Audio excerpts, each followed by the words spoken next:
자, 회복교회 2012년 송년회 특강.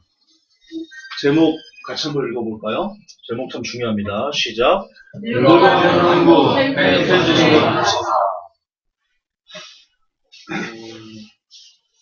전문가들이 얘기를 합니다. 전문가들이 얘기하기를 2017년 혹은 2018년 정도에 제2 IMF가 올 수도 있겠다.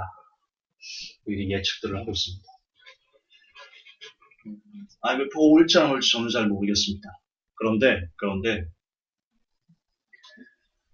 오늘 고찰할 인구 변화 추이를 보면 IMF가 오고 안 오고와 관계없이 한국 경제에 심각한 위기가 들이닥칠 것이다.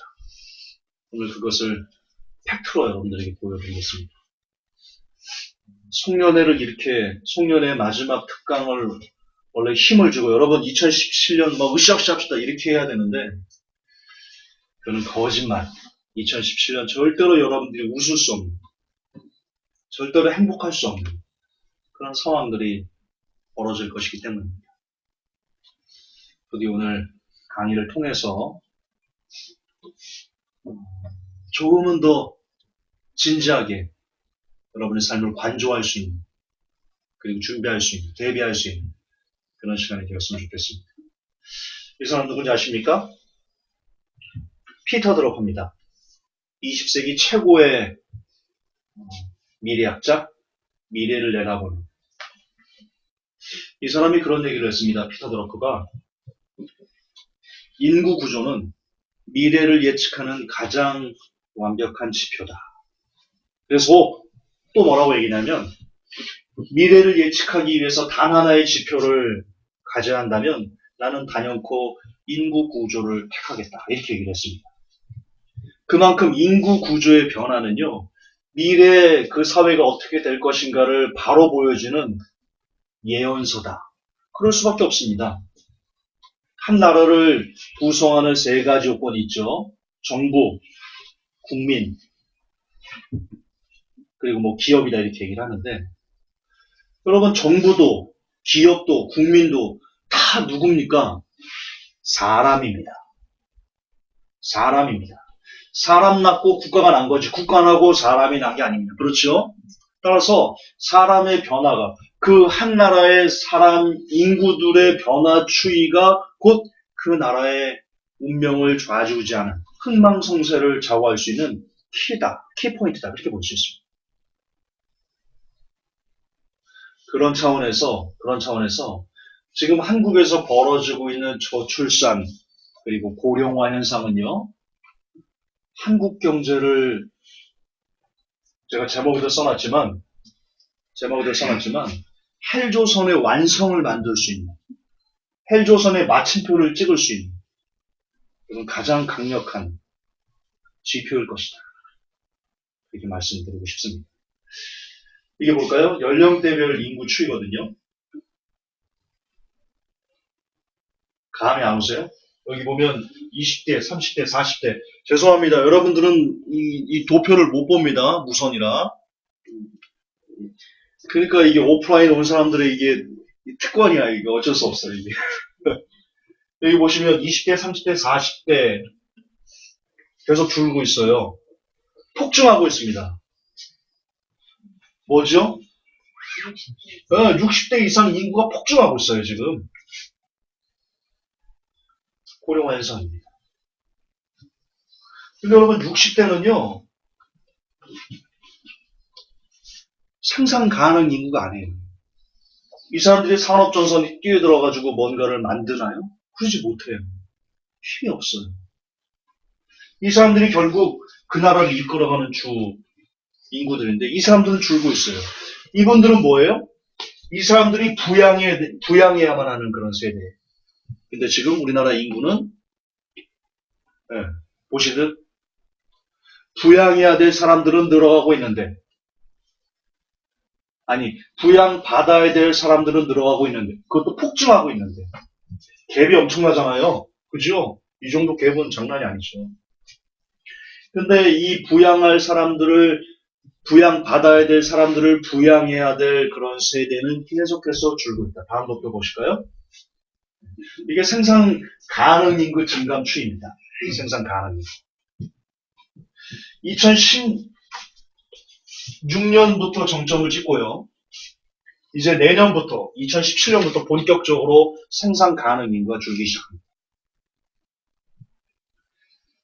특히 25세에서 49세 그때가 제일 왕성하게 활동할 수 있는 생산 가능 인구거든요.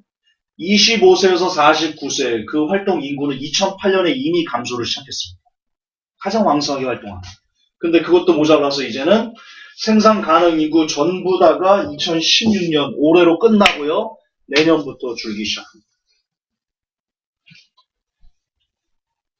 이게 왜 중요하냐? 도표 마저 좀 더 보여드릴게요. 이게 고령인구 증감 추이입니다. 여기 뒤에 잘려서 안 보이는데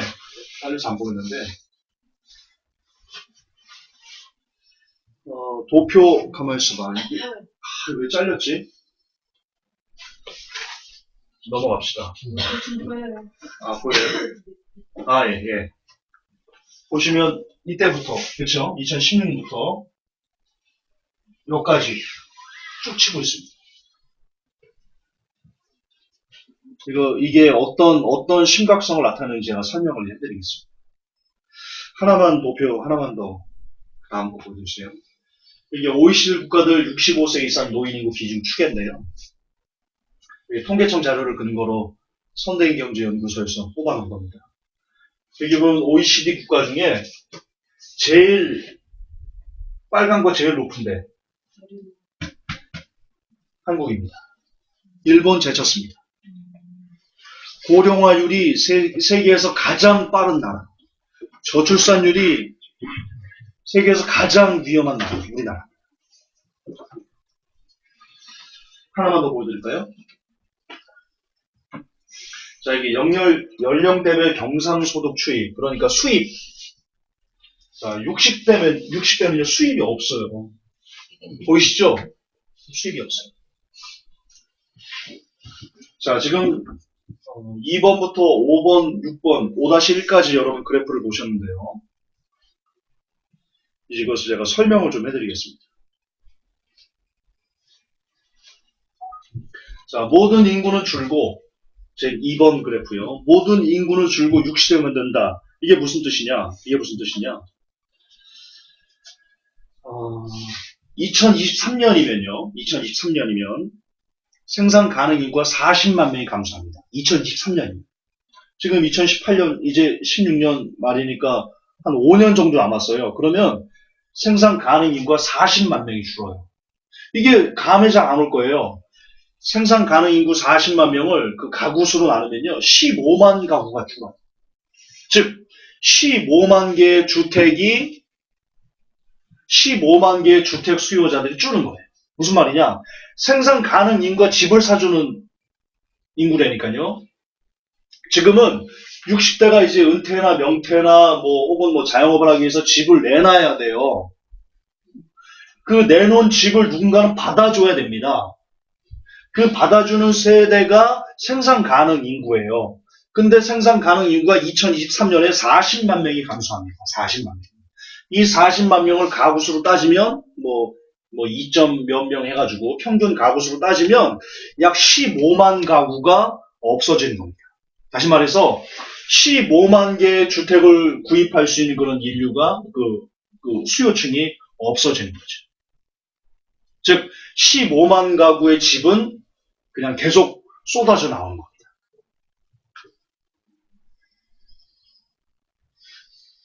이게 감이 잘 안 오시나요? 지금 건설사가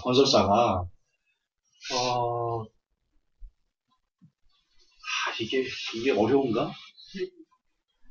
어렵지 않죠? 네. 15만 가구가 쏟아져 나오는 거예요. 그냥 건설사가 짓지 않아도.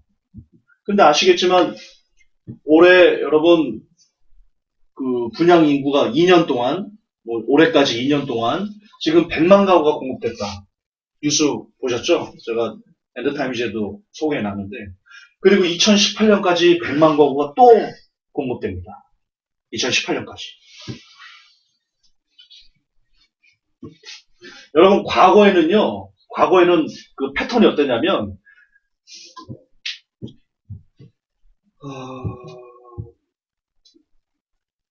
과거에는 생산 가능 인구가 60만 명씩 증가를 했어요. 그래서 주택 수요도요, 생산 가능 인구가 60만 명이 증가한다는 것은 주택 수요를 한 30만 호 가까이는 꾸준히 집을 사줄 수 있는 사람들이 있었다는 겁니다. 다시요. 과거에는 생산 가능 인구가 60만 명씩, 애를 많이 낳아가지고 60만 명씩 증가했어요. 60만 명이 증가했다는 것은 집을 사줄 수 있는 30만 호의 집이 매년 필요했다는 겁니다. 그래서 부동산 불패 신화가 나왔던 거예요. 왜냐하면 그 집을 사줄 수 있는 능력들이 있는 여건들이 사람들이 계속 수요층이 생기니까 집값이 떨어질래야 떨어질 수가 없는 거예요. 근데 2023년 되면 반대로 생산 가능 인구가 40만 명이 준대니까.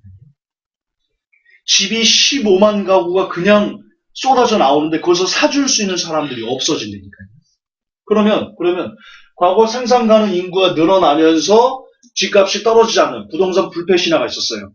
근데 지금은 그 반대 현상으로 생산 가능 인구가 준다면, 집을 사줄 수 있는 연령이 그 수요층이 계속해서 준다면 어떻게 될 것 같아요? 지금은 이제 부동산 폭락 신화가 활성화가 되는 겁니다. 그렇잖아요. 정반대로 뒤집으면 되는 거죠. 근데 그게 벌어진다.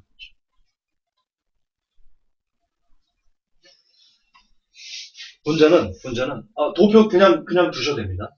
5-1로 해서 그냥 두셔도 됩니다. 문제는 과거랑 또 다른 게 뭐냐면, 과거 집을 살 때 사람들, 그리고 과거 우리 한국 사람들은요, 가계부채가 많지 않았어요. 한국이 한때 저축률이 20%를 넘어, 23%, 25% 막 이랬을 때. 저축이 이렇게 많다는 것은요, 가계가 빚이 없다는 거예요. 가계가 튼튼하다는 거예요. 그 돈으로 집들을 산 거예요. 근데 이제는 우리 저축률 25% 때리나요? 우리 봅시다. 저축하는 사람 손 한번 들어보십시오. 저축하는 사람.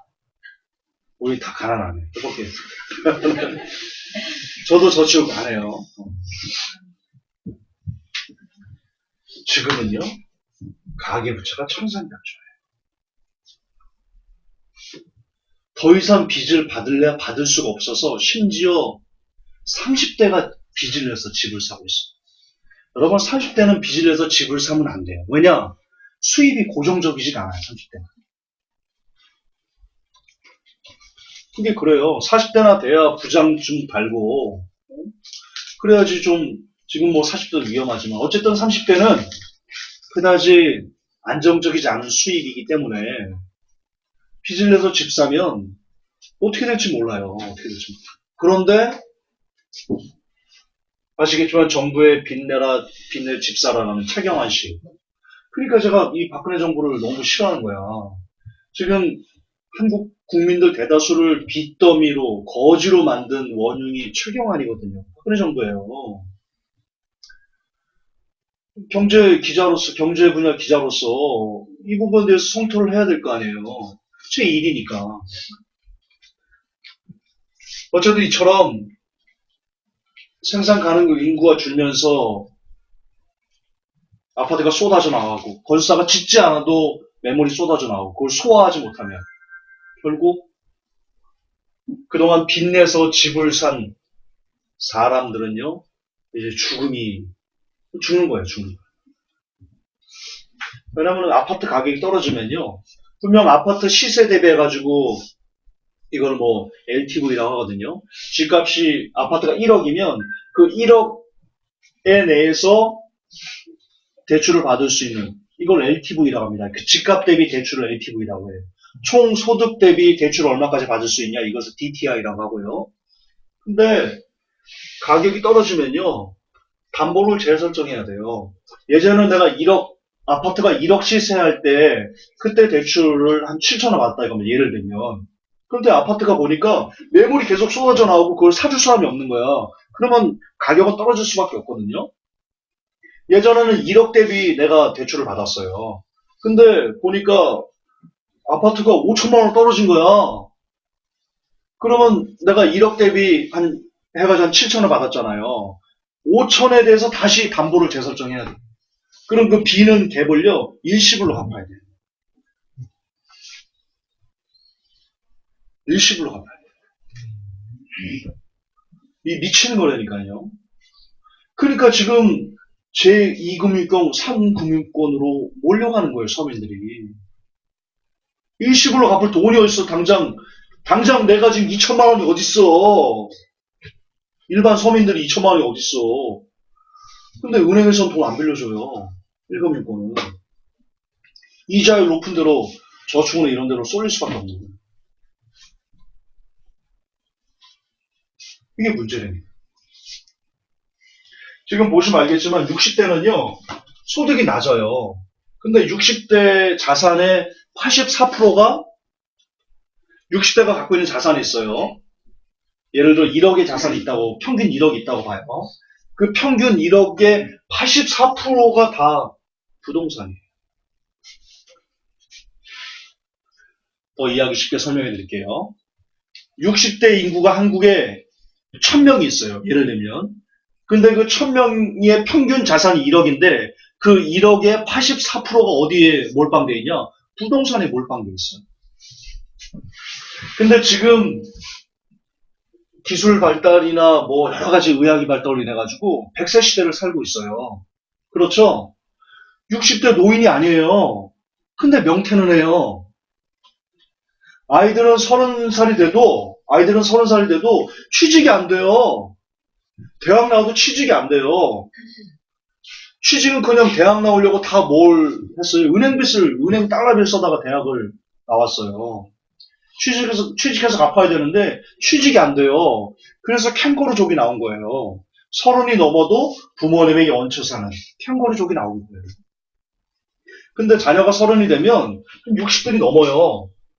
어른들이 명태를 당해요.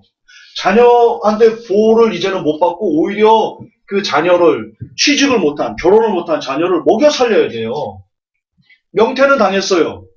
가지고 있는 돈은 아파트밖에 없어요. 주택밖에 없어요. 어떻게 할 것 같아요? 그러면? 제가 잘 쓰는 표현 있죠? 야, 오늘은 에어컨 좀 뜯어라. 오늘 에어컨 뜯어먹자. 그럴까요? 아니에요. 에어컨 뜯어먹고 못 살아요. 시멘트를 뜯어먹고 어떻게 살아요? 무슨 맛이 있어, 시멘트가. 어? 팔아야 돼. 팔아야 돼.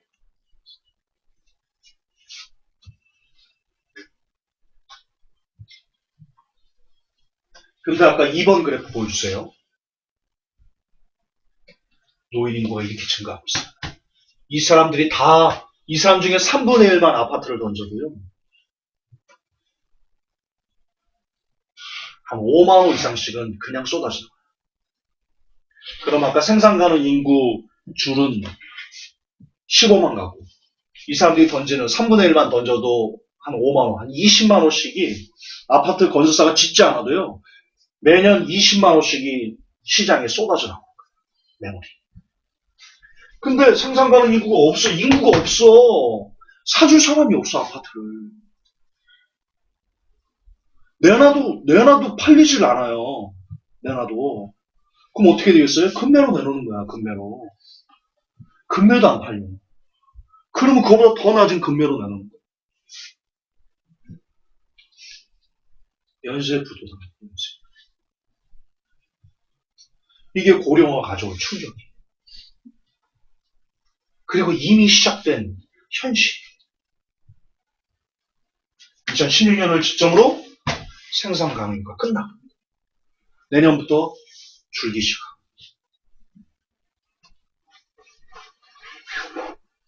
가계부채 1300조는요.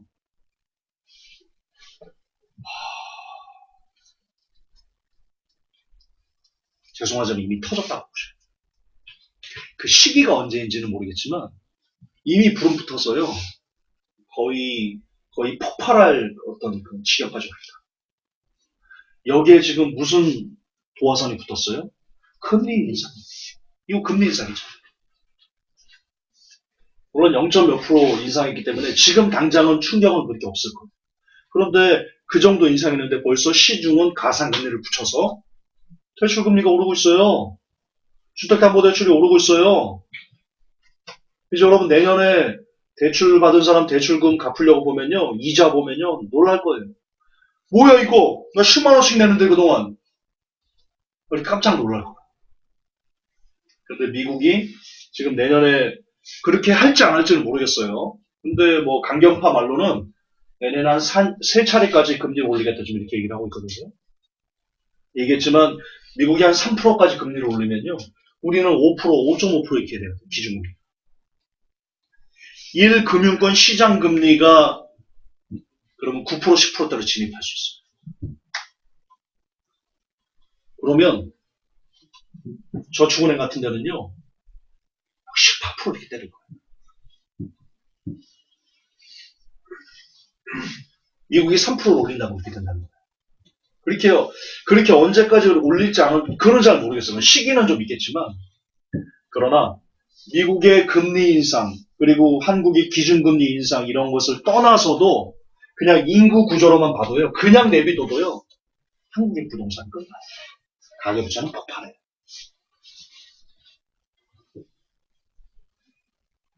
미국 금리 인상을 떼놓고 그냥 봐도, 인구 구조로만 봐도.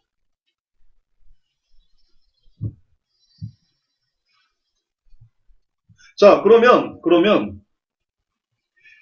이런 걸 어떻게 극복해야 되는 건가? 이 고령화를 막으려면 어떻게 해야 되나? 생산 가능 인구가 주는 것을 막으려면 어떻게 해야 되냐? 답이 뭐가 있을까요? 얼라를 많이 낳으면 돼요. 답은 그거예요. 지금 애국하시는 거예요. 동현 형제 부인 애국하시는 거예요, 지금. 애국자예요. 이제 내년 1월에 이제 우리 대한민국의 새로운 희망이 태어나거든요. 박수 한번 할까요? 네.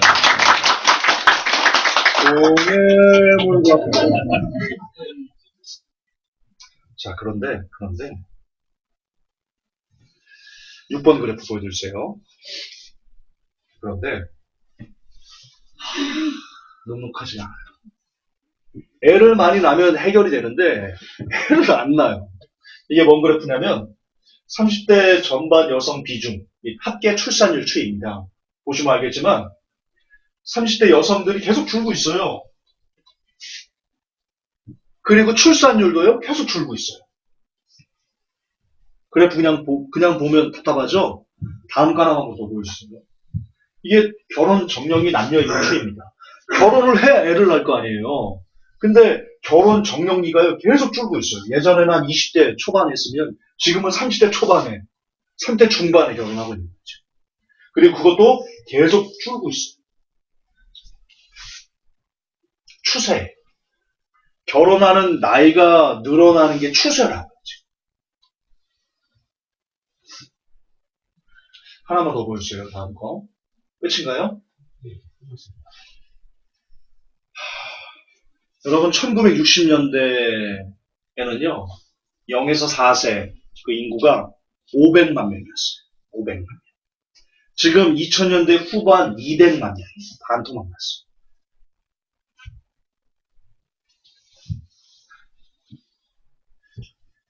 뉴스 보셨습니까? 초등학교가 없어지고 있어요. 유치원이 없어지고 있어요. 산부인과가 없어지고 있어요. 중학교 인원을 못 채우고요.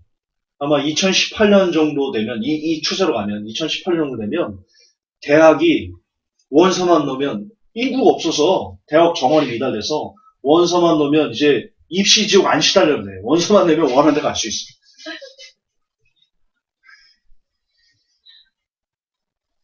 정원 미달이에요. 대학이 존재를 못해요. 어쨌든 인원이 있어야 대학을 유지할 거 아니에요. 학생이 없어. 대학 들어갈 학생이 없어. 대학 가려고 머리 싸매고 공부 안 해도 돼요. 애들 좀 편하게 키워주세요. 진짜 꿈의 세상에 온 거야. 꿈의 세상. 근데 2040년 이후에는 이 추세로 가면 0에서 4세가 150만 명 수준으로 전락한다. 그러면 이제 나라를 지킬 사람이 없어. 외국 용병 써야 돼. 외국 용병 써.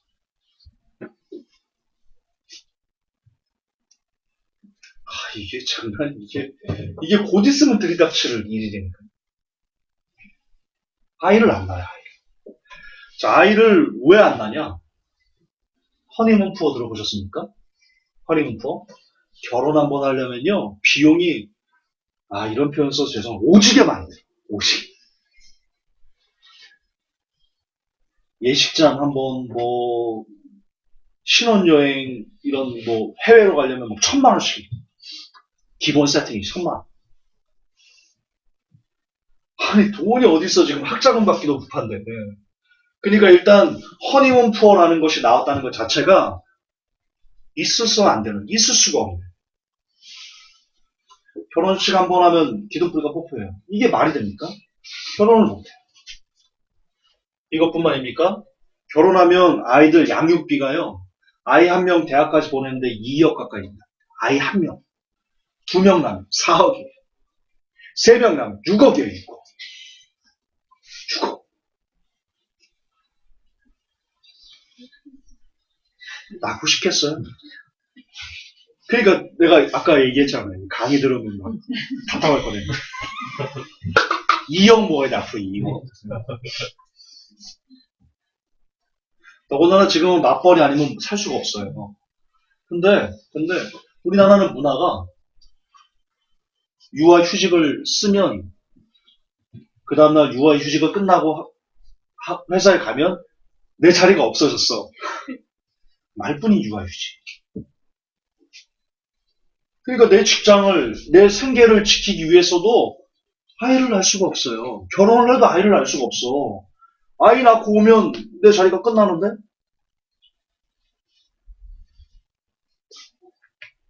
낳을 수가 없어요.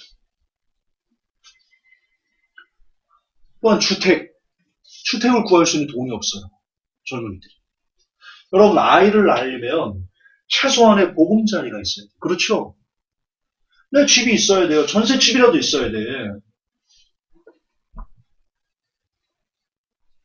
안정적이지 않은 주거에서 어떻게 애를 낳아요? 여러분, 심지어 새가 알을 낳을 때도요, 둥지를 만들어요. 그냥 맨바닥에 안 낳아, 새 알을. 그렇잖아요. 높은 꼭대기에다가 아이를 안전하게 키울 수 있는 짚을 몰아다가 둥지를 만들고 거기다가 알을 까요. 이게 기본 인지상정이에요. 인간도 마찬가지라고요. 포유류는 다 그래요. 아이를 낳으려면 일단 안정적인 보금자리가 기본적으로 충족돼야 돼요. 근데 지금 이 나라에 집이 어디 있어, 청년들이. 옥탑방 살고, 반지하 살고. 그것도 여러분 지옥고라는 얘기 들어보세요? 들어보셨어요? 지옥고? 지하실, 옥상, 고시원. 그게 준말이 지옥고예요. 지금 청년들의 주거 환경이 지하실, 옥탑방, 고시원이에요. 고시원에서 무슨 애를 낳아. 고시원에서 무슨 애를 낳아. 근데 고시원을 벗어나기 힘들어요. 왜? 대학 나오려고 대출을 이빠이 땡겼거든. 이빠이 이게 안 돼. 대학 나오려고 대출을 엄청나게 땡겼거든요.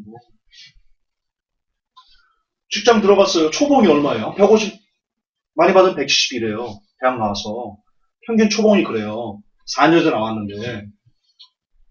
그 중에 대출금으로 한 60만원씩 나가. 나 밥 사 먹어요. 우리 일반인들은 그 직장 동료끼리 소주라도 한 잔 마셔. 교통비 써. 그러고 나면요. 남는 돈이 없어. 대출금 갖고 일상생활 조금 하고 나면 남는 돈이 없어요. 그 돈으로 고시원비 내기도 빠르다.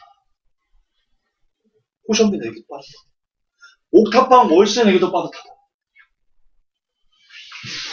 무슨 돈으로 돈을 모아서 몇 억씩 되는 아파트를 어떻게 사요?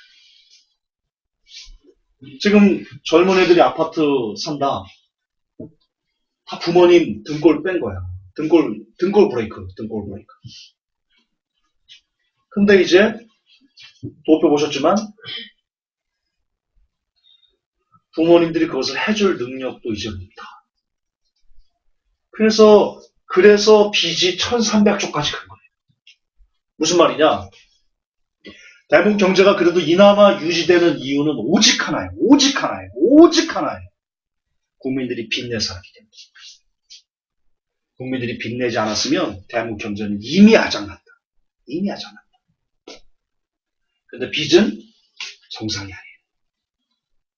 반드시 언젠가는 해결해야 되는 문제. 해결하지 않으면 빚은 알을 까요. 이중 알을 까. 더 심한 고통과 괴로움을 여러분들에게 주게 되는 게 빚이. 그리고 그 빚의 역습이 시작된 것입니다. 우리나라가 베네수엘라 꼴 나지 말라는 법이 없다. 베네수엘라가 지금 뭐 하고 있어요? 먹을 게 없어서 사람들이 쓰레기통 뒤져서 먹고 있어요. 우리나라가 그런 꼴 나지 말라는 가능성이 있어요. 근데 높아요. 우리나라가 베네수엘라 꼴 날 가능성이 높다니까요.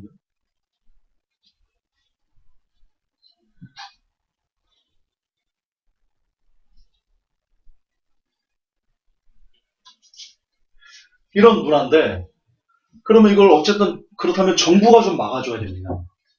그러니까 저출산 문제를 해결하기 위해서 정부가 어떻게 좀 막아줘야 되는데, 정부의 정책이 완전 맹탕이에요. 전형적인 탁사행정. 실생활을 몰라요. 여러분 정부 정책 중에 이 저출산 지원 정책 중에 다둥이 정책이라고 들어봤습니까? 들어봤어요? 다둥이 정책이 뭐냐면 자녀 3명 이상을 낳으면 지원을 해주는. 근데 다둥이 정책 중에 지원을 누가 받았는지 아십니까? 영화배우 김남주 씨가 받았습니다. 무슨 말이냐? 여러분 이 나라에서 아이를 많이 낳는다는 것은요. 여러 가지 이유가 가장 큰 이유는요. 경제적인 여유가 있다는 거예요. 경제적인 여유가 있는 사람만 3명 이상씩 아이를 낳을 수 있어요. 아이를 낳고 싶어도 경제적인 여유가 없으면 낳을 수가 없는 게 우리나라. 아니 모든 나라가 다 그래요. 그러니까 지금 3자녀 이상을 낳으면 지원을 해줄게요. 라고 하는 정책이 맹탕 정책으로서 대표적인 예가 김남주 씨라 같은 부자가 김남주 씨가 CF로 벌어든 돈이 얼만데 그런 떼부자에게 지원금을 주는 거야 지금. 이게 정부 정책이라니까요. 이게 박근혜 정책이라니까요.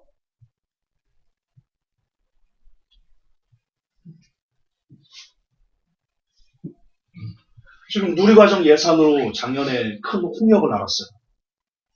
여러분 누리과정 예산은요 반드시 모든 걸 다 제쳐두고라도요 쏟아 부었어야 될 정책이에요. 왜냐? 이 부모님들이 아이를 맡기고 일할 수가 있을 수 있도록 해야지 또 다른 애를 낳을 거 아니야. 근데 지금 누리과정 파행을 보면서 부모님들이 어떤 마음을 갖겠어요? 야 정부 못 믿겠어. 야 지금 이 하나 있는 것도 아이 교육을 어디 맡길 데가 없어서 일을 못 하겠는데 아니 이걸 지원을 안 한다고 그래? 난 아예 안 나. 이래버리는 거지.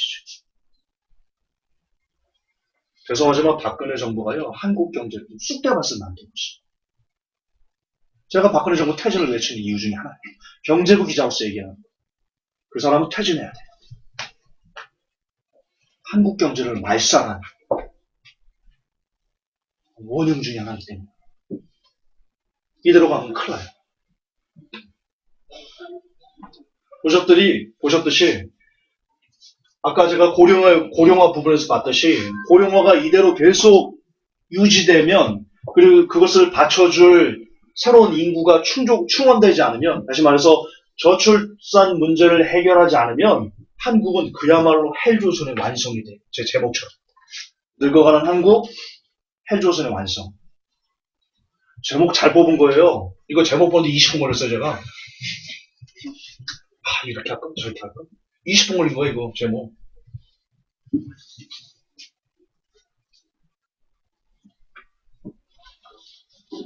제목이 되게 중요하거든요. 어떤 그 강의에 대한 그 모든 내용을 하나에 집약할 수 있는 제목을 뽑아. 뽑아줘요. 20분 걸린 거예요. 근데 말 그대로예요. 지금 저출산 문제를 해결하지 않으면 헬조선이 완성돼요. 헬조선의 완성이 뭔지 알아요? 베네수엘라예요. 헬조선의 완성이 베네수엘라라니까요. 여러분 쓰레기통 주워 먹어야 돼요. 젊은 여자들은 다 몸 팔러 다녀야 되고요. 우리나라에서 몸 파는 거 아니에요. 해외로 가서 몸 팔러 가야 돼요. 우리나라는 다 거지가 됐거든요. 이런 어처구니 없는 나라로 곤두박질할 수밖에 없는데 이것을 어쨌든 정부가 힘을 내서 역점을 내서 태스크포스를 구성해서 이 골든타임이 지나기 전에 막아내야 되는데 정부가 쏟아내는 저출산 정책은 김남주 씨 같은 부자에게 돈을 몰아주는 이런 어처구니 없는 탁상 행정을 벌이고 있다는 거죠. 누리과정은 막고 있고 아이들은 계속해서 사교육으로 몰아서 여러분 초등학생이 밤 12시까지 공부하는 거 알아요? 이게 정상적인 나라가 아니에요. 이런 교육을 오바마가 뭐라고 말했어요? 세계에서 한국 교육이 제일 넘버원이에요. 미친놈이야, 미친놈. 오바마는 미친놈이에요. 우리나라 사람 아니니까 괜찮아. 아니, 미친놈이, 이거 아니에요? 미친놈 아니에요? 아이가 12시까지 가방을 메고 공부를 하고 다니고, 수학학원 갔다가 영어학원 갔다가, 또 다른 학원 갔다가, 이렇게 해서 아이가 놀 수 없는 그런 환경을 만드는 교육 환경이 전 세계에서 넘버원 교육 환경이라고 칭찬하는, 그게 정상, 이게 또라이 아니에요, 이거? 저 틀린 말 했나요? 여러분, 미친 사람을 미쳤다고 말하는 게 건강한 사회 아니에요? 오바마는 미친 거예요. 한국 교육을 칭찬하는 것 자체가 미친 거라고요. 정상이 아닌 거예요. 또라이인 거예요, 또라이.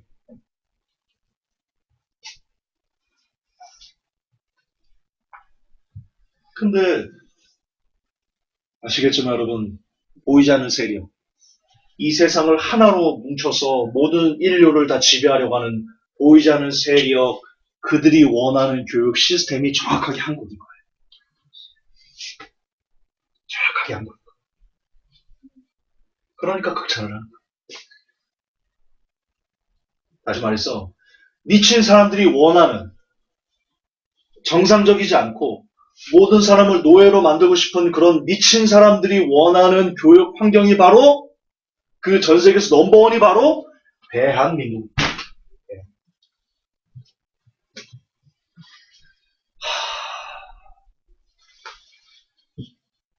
우리나라는 좋은 나라가 아니에요.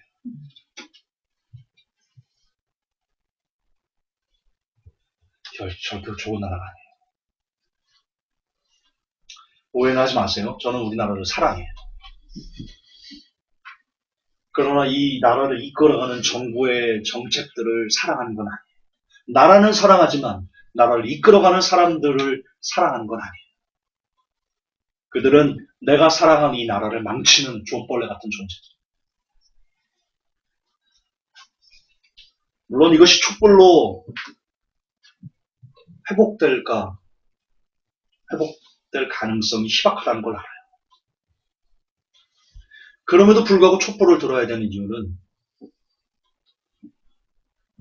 저는 기회가 있으면 촛불을 들러 갈 건데 그럼에도 불구하고 물론 다시요. 촛불을 들어서 이 나라가 갱신될까라는 의심은 상당수 있어요. 그 가능성이 희박할 것이다. 왜냐하면 다른 정권이 들어온다고 할지라도 그다지 마음을 시원하게 해줄 것 같지 않다라고 생각하기 때문에 그럼에도 불구하고 촛불을 들어야 되는 이유는 걔네들보다 지금 얘네가 훨씬 더 나쁘기 때문에 왜냐하면 얘네들은 지금 거짓말을 일관하는 사탄의 영에 지배된 그런 그리고 지금 이 상황을 이렇게까지 악화시킨 이들이 바로 이 사람들이기 때문에 개인적으로 노무현 대통령 저는 뭐 좋으면 좋다 싫으면 싫다 얘기하는 저는 개인적으로 좋아합니다. 그리고 노무현 대통령이 썼던 정책도 저는 좋아합니다. 노무현 대통령이 그런 얘기 하지 맙시다. 집 사지 말라고 그랬거든요. 노무현 대통령이 그랬어요. 빚내 집 사지 말라고 했는데. 저는 정부가 그렇게 말해줘야 된다고 생각을 해요. 그렇게 말해줘야 된다고 생각해요. 물론 노무현 대통령도 집값을 못 잡았어요. 근데 이거는 대통령 한 사람이 집값을 잡을 수 있는 문화가 아니에요, 우리나라는. 그거 버티면 살이 나가는 거예요. 저는 개인적으로 노무현 대통령이 타살이라고 생각해요. 저는 그렇게 생각해요.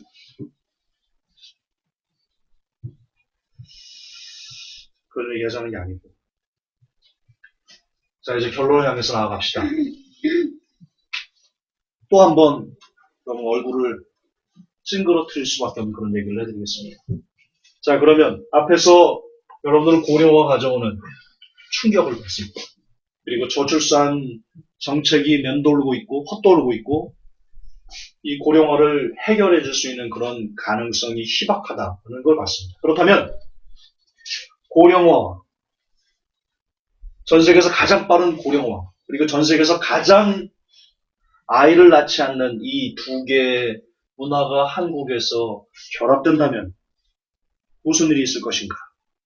첫째, 말이 뭡니까? 부동산 시장이 붕괴합니다. 이게 왜 중요하냐? 부동산 시장이 붕괴하는 것이 왜 중요하냐? 여러분, 한 나라는요, 성장률이라는 게 있습니다. 뭐, GDP 성장이 뭐 2.3%다, 3%다 이런 거 얘기하시죠? 들어보셨죠? 뉴스에서. 여러분, 성장을 해야 뭐가 생기냐면 일자리가 생깁니다. 성장을 해야. 근데 올해 한국 경제가 뭐 몇 프로 성장했다고 그러는데 그 성장 기여도를 보면요. 다른 산업은 다 마이너스입니다. 일자리가 생기지 않았어요. 유일하게 건설만 플러스가 났습니다. 즉, 건설에 의해서 그나마 성장률이 유지되는 이런, 다시 말해서 국민들이 빚내서 집을 사줬기 때문에 그나마 성장률을 유지하고 있었는데 저출산과 고령화가 만나면 그 유일한 성장, 그러면 안 되지만 그럼에도 불구하고 유일하게 성장했던 그것마저, 그 건설마저 꺾이면 한국 경제는 마이너스 성장이 됩니다. 그리고 한국 경제가 마이너스 성장으로 돌입하는 순간 IMF가 올 가능성이 있습니다. 이렇게 보셔야 돼요. 제2 IMF. 즉, 첫 번째, 저출산과 고령화가 만나면 한국 사회에 어떤 충격파를 던지나 부동산 시장 붕괴 이꼬르 제2의 IMF가 올 수 있다.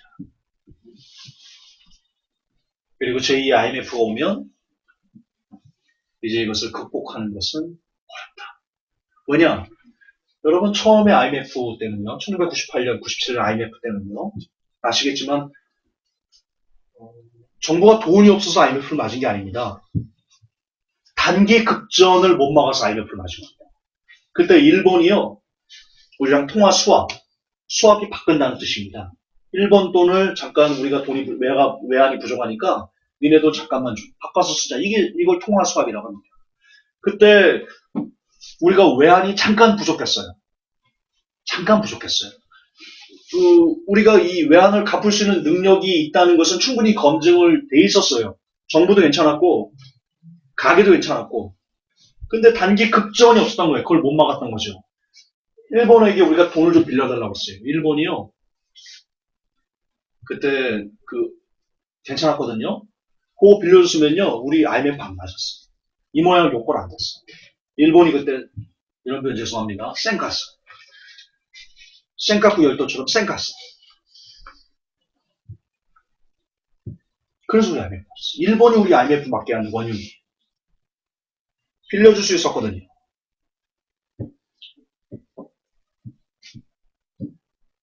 무슨 말이냐? 그때는 가게도 괜찮았고 여력도 있었다. 다시 말해서 IMF를 조기에 졸업할 수 있는 역량이 국민들에게 있었다. 지금은요? 지금 IMF가 오면 이걸 이겨낼 수 있는 국민들이 없어요. 아시겠지만 1300조 가계부채가 있거든요.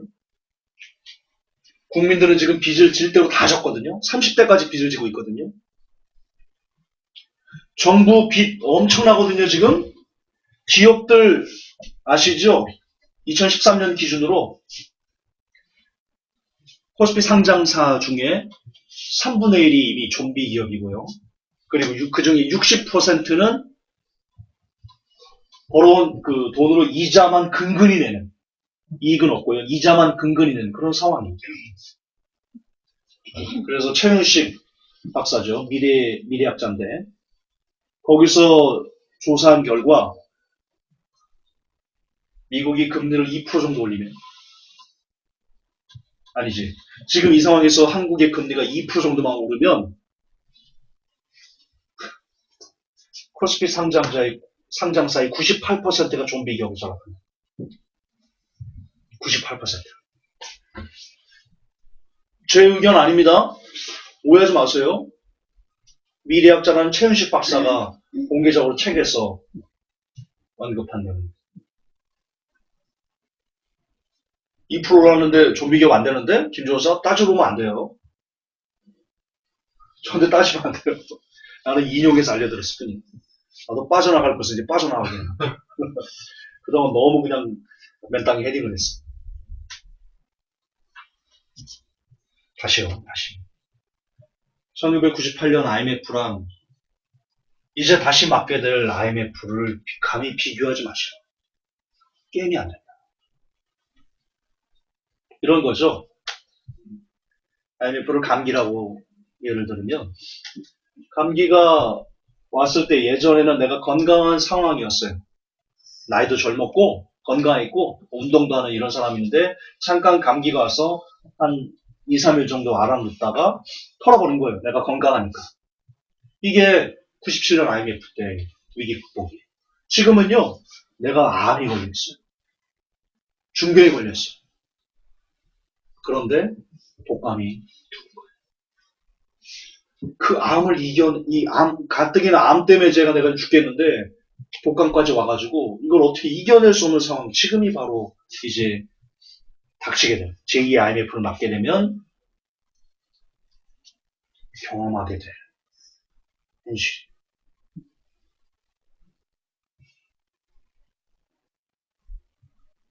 제가 지금 너무 비관적으로 얘기하는 게 아니에요.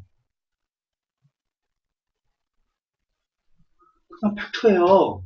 근데 이게 너무 심각하니까 여러분 얼굴이 굳는 건데 팩트라니까요.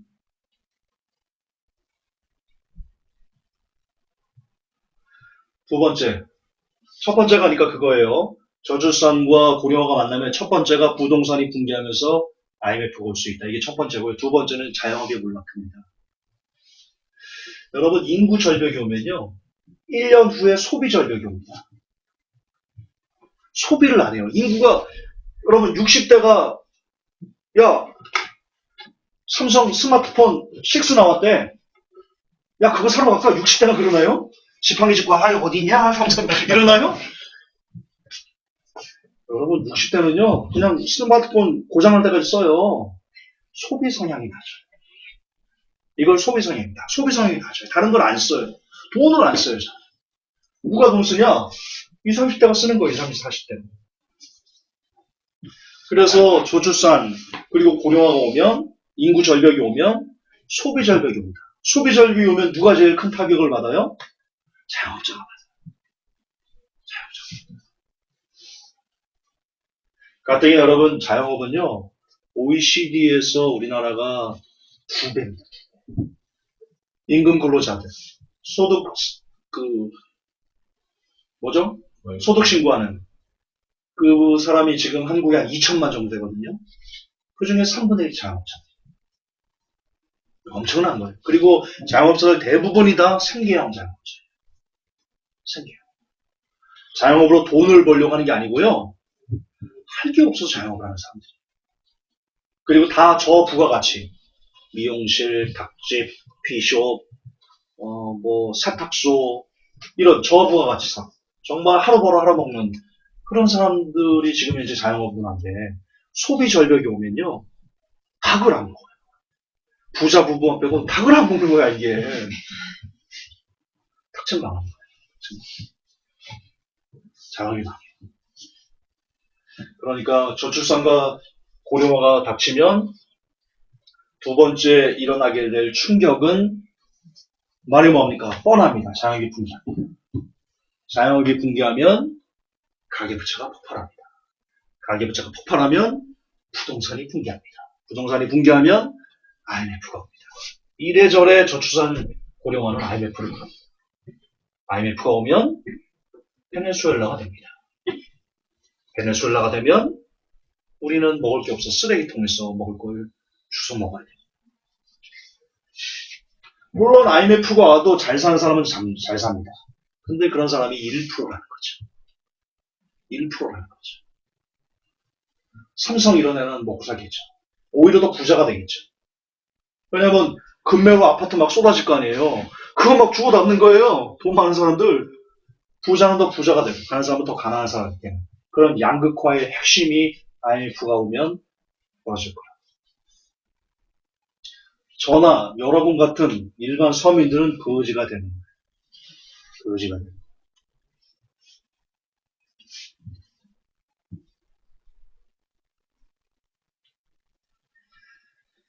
마지막 세 번째, 저출산과 고령화가 합쳐지면 어떤 현상이 나타날 것이냐? 그럼 국민연금이 빵꾸가 납니다. 국민연금. 여러분 국민연금은요. 지금 여러분 중에 노후 준비하는 분이 있으세요? 따로 연금 부는 분 있어요? 연금도 못 타먹어요. 연금이 얼마나 웃긴지 아세요? 지금 수익률이 10%다 이렇게 나오잖아요. 연금의 실체라는 거를 방송으로 추정 60분인가 보셨어요? 연금 못 받아요. 그때 가서 지금은 10%인데 그게 지금 상태의 이율로 계산을 한 거예요. 그게 변동돼야 되잖아요. 변동이 안 돼요. 나중에 수익률이 빵꾸 나면요 못 받아요. 약관이 불공정 약관이에요. 열심히 돈은 버었는데 연금 탈 때 보면요 내가 부은 것만큼의 돈을 안 줘요. 그게 연금의 실체예요. 쇼하는 거야. 연금 들 필요가 없어요. 몇십 년에 못 받아요. 그거 보세요. 그거 제가 찾아서 다시 한번 올려놓을게요. 보세요. 근데 그런 연금도 들지 않고 있는 대다수의 서민들은 지금 어디에만 들고 있냐? 국민연금 하나의 몰빵에서 노후 준비를 하고 있어요. 근데 그 국민연금이 저출산 고령화가 되면요, 빵꾸가 나요. 왜냐? 노령자가 되면 국민연금을 받아야 돼요. 지금 아까 두 번째 그래프 보여주세요. 이게 바로 볼 수 있는 거예요. 이 사람들은 국민연금을 타먹는 사람들이에요. 이런 사람들이 늘어나고 있어요. 이 사람들은 국민연금을 부어야 돼요. 줄어들고 있어요. 어떻게 될 것 같아요? 이것만 봐도 그냥 확연히 알 수 있어요. 국민연금 못 타먹어요, 여러분. 기금 빵꾸 나요. 기금 빵꾸 나요. 그냥 돈만 그냥 국민연금에 쎄리 묻고 그냥 아무런 혜택을 못 받는 거예요. 국민연금 안 낼 수 있으면 내지 마세요. 그거 못 타먹어요, 여러분. 제가 장담해요. 못 타먹어요. 더군다나 국민연금이 지금 그 돈으로 무슨 짓 하고 있어요? 삼성도 가지고 있어요.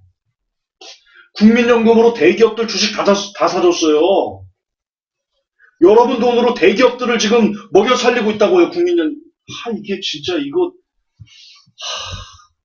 진짜 갈아엎고 싶어, 나 진짜. 나를 대통령으로 좀. 나 잘할 것 같아, 진짜. 제가 경제 분야는 진짜 잘할 것 같아요, 경제 분야.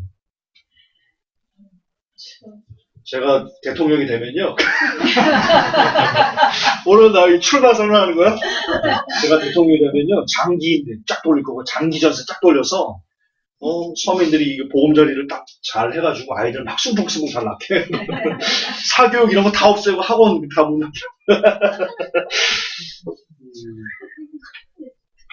국민연금이 고가입니다. 가뜩이나 여러분, 우리나라는요, 이 복지비 지출이요, 가장 낮아요, OECD 중. 멕시코 다음으로 낮아요. 멕시코 다음.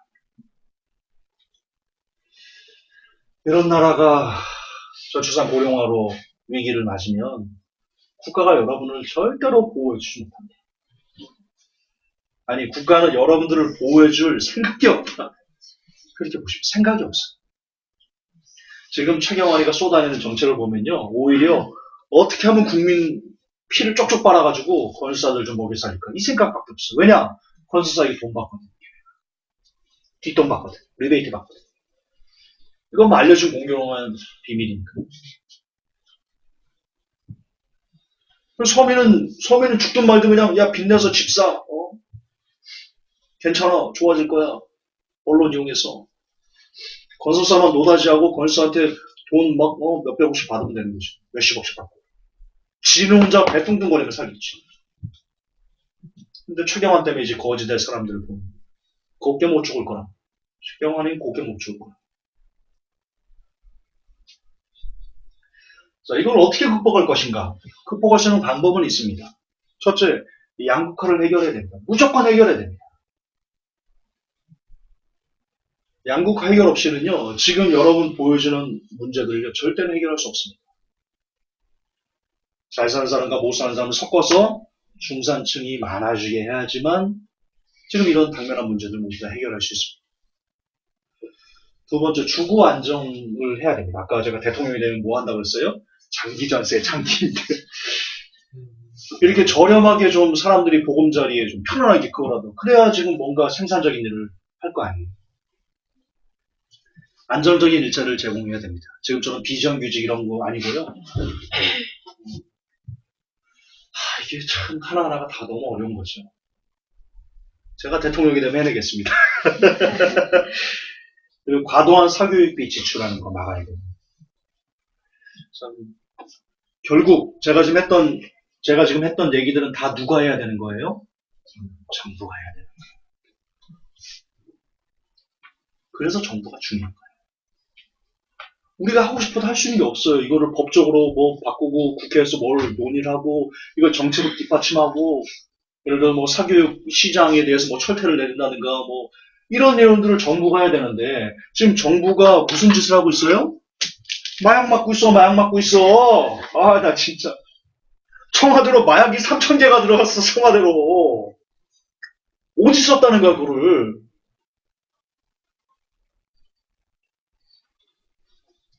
청와대가 지금 검찰 조사를 받고 있고. 이 골든타임에. 이제 이거를, 여러분, 인구정책은요, 이게 장기정책이에요. 오늘 바로 법으로 시행했다고 내년에 바로 효과가 나타나요?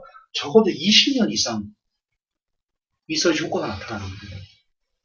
이런 문제를 내다보고 20년 전에 이미 이런 일이 있을 거니까 어떻게 정책을 바꿔서 아이를 많이 낳을 수 있는 환경을 만들자라고 이미 했어야 되는 거예요. 지금 이것을 정책을 만들어도 20년 후에 이거 효과를 볼 수 있는 게 인구 정책이에요.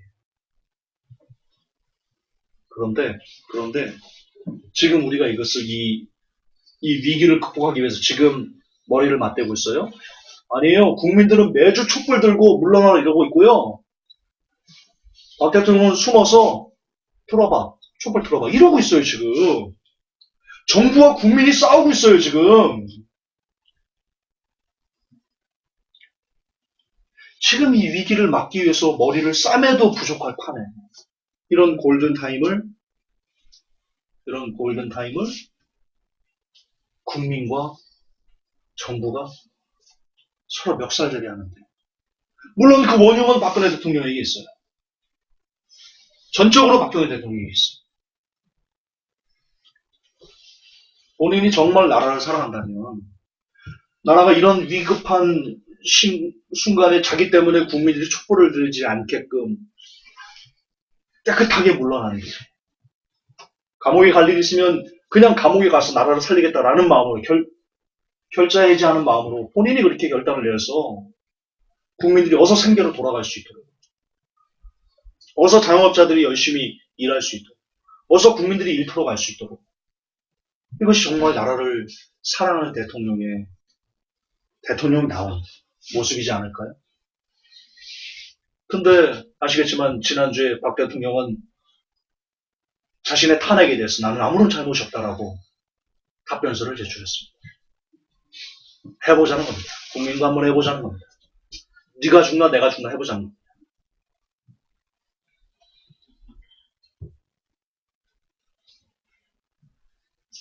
보셨듯 최종 결론을 내리겠습니다. 보셨듯 앞으로 닥칠 저출산 고령화의 위기는요, 정말 총체적인 위기의 금리 인상 이런 것이 없어도 그냥 내버려두면 한국 경제가 똥통에 빠지는, 수렁 속에 빠지는 이런 위기 상황은 현재 진행형으로 달리고 있는 겁니다. 이걸 정부가 막아야 되는데 국민들이 막을 수 없어요. 일개 개인이 막을 수 없어요. 정부가 어쨌든 막아야 돼요. 정책적으로. 그런데 정부는 그래야 될 시간에 오히려 국민과 멱살제비를 하고 있는 지금, 죄송하지만 희망이 없습니다. 제가 드리고 싶은 말씀의 오늘 키포인트가 이겁니다. 한국에 희망이 없습니다.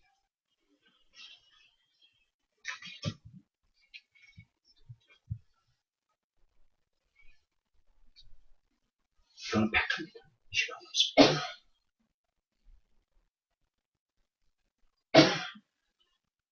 하지만 그래서 더 빛나는 희망이 있습니다. 예수 그리스도. 예수 그리스도. 성경은 얘기합니다. 자기를 신뢰하는 자를 하나님께서 지키신다. 저는 그 말을 믿습니다. 아무리 땅이 무너지고 하늘이 무너질 것 같은 이런, 보십시오. 첩첩산중입니다. 어떻게 벗어날 수 있는, 일개 개인들이 벗어날 수 있는, 서민들이 살아갈 수 있는 환경이 전혀 없어요. 희망이 완전 없어요. 그렇기 때문에 모든 희망을 다 버리고 오직 예수 그리스도만 붙잡을 수 있게 되는 겁니다. 오히려 역설이죠. 역설의 희망입니다. 저는 그분을 믿습니다. 그분의 완전하심을 믿습니다. 그분의 전능하심을 믿습니다. 그분의 능력을 믿습니다. 그분은 그분의 말씀을 이루시는 분이십니다. 약속하셨습니다. 나를 의지하는 자를 내가 지키겠다. 그분이 말씀하셨습니다. 지금이야말로 진짜 믿음이 무엇인지, 진짜 신앙을 가진 사람이 어떻게 살아야 되는지를 우리 하나님께 보여드려야 될 때입니다. 여러분, 진짜 희망이 있습니다. 정부가 희망이 아니고요. 정책이 희망이 아니고요. 돈이 희망이 아니고요. 희망이 있습니다. 오직 예수 그리스도를 붙잡는 것, 그분 안에 들어가는 것, 그분과 함께 살고자 애를 쓰는 것. 그래서 마지막 때 그분이 여러분을 보시면서 그래, 내가 너만은 구원해 줄게 라고 그분이 친히 그분의 손으로, 그분의 마음으로 여러분을 붙들 수 있도록 여러분이 힘을 다해서, 마음을 다해서, 뜻을 다해서, 정성을 다해서, 중심을 다해서 하나님을 사랑하는 것. 그것이 여러분의, 우리의 유일한 희망입니다. 부디 그 소망 안에서 미친 듯이 기도하시고 미친 듯이 말씀 보시면서 그렇게 주님 안에 쏙 들어가기 위해서 오늘도 내일도 매진하시는 모든 회복의 성도들이 되시기를 예수님으로 축복합니다. 아멘. 하나님, 오늘 저출산과 고령화, 오늘 위기가 어떤 위기가 오는지 100% 성도들에게 이야기하였습니다. 앞뒤 전후좌우 어디를 둘러봐도 희망이 없습니다. 소망이 없습니다. 그래서 눈을 들어 하늘을 봅니다. 우리를 이 마지막 시대에 구원해줄, 이 위기에서 우리를 살려주실 유일한 소망이신 하나님에게 우리의 희망을 둡니다. 하나님, 이 시간 다른 걸 다 버리고 세상을 다 버리고 오직 하나님만 끈삼아 살고자 애를 쓰는 종을 비롯한 모든 회복계 성도들을 기억하시고 저들의 이름을 가슴에 새겨주셔서 어떤 위기에도 저들이 굶지 않게 하시고 어떤 어려움에도 저들이 슬픔을 당하지 않도록 하나님 굽어 살펴주옵소서. 우리 구주 예수를 이름 받들어 기도하옵나이다. 아멘. 아멘. 주님 감사합니다. 할렐루야. 주님 감사합니다. 자, 우리 방송은 이걸로 종료하도록 하겠습니다.